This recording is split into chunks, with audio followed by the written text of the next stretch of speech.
Chapter 1. Whispers in the Mist. The mist clings to the ancient oaks like a veil woven by unseen hands. Somewhere beyond the silver threads of dawn, a deer lifts its head, ears twitching at the first distant murmur of the grove. This is the land of the Celts, where the wild herds move like shadows between the trees, and the Druids listen not just with their ears, but with the quiet certainty of those who know the earth speaks in riddles. Here, in the heart of Iron Age Europe, the deer are more than creatures of the forest. They are messengers. Their hooves press into the damp earth, leaving prints that tell stories older than the standing stones. The Celts call them Fiad, the wild ones, and they are sacred. To hunt them is not just to take life, it is to enter into a pact with the unseen world.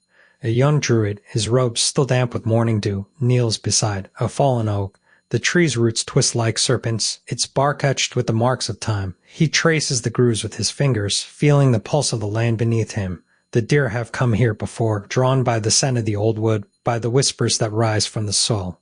The Druids say the groves remember everything. And then movement.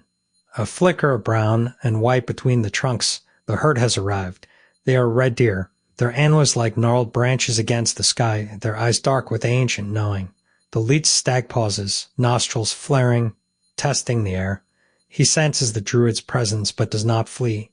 There is an understanding here, a silent exchange that has been passed down through generations. The Druids believe the deer carry the wisdom of the otherworld. Their migrations follow paths unseen by mortal eyes, paths that lead to places where the veil between worlds is thin. To follow them is to walk the edge of mystery. The young Druid rises, his breath steady, and steps forward not to chase, but to follow.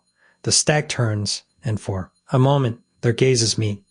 Then, with a flick of his tail, the stag moves on, and the herd follows, vanishing into the mist as if they were never there at all. But they were, and their presence lingers like the echo of a chant half remembered. The Celts do not see the world as separate from themselves. The trees, the deer, the rivers, they are all part of the same breath. The Druids are the keepers of this knowledge, the ones who listen when the wind speaks in tongues.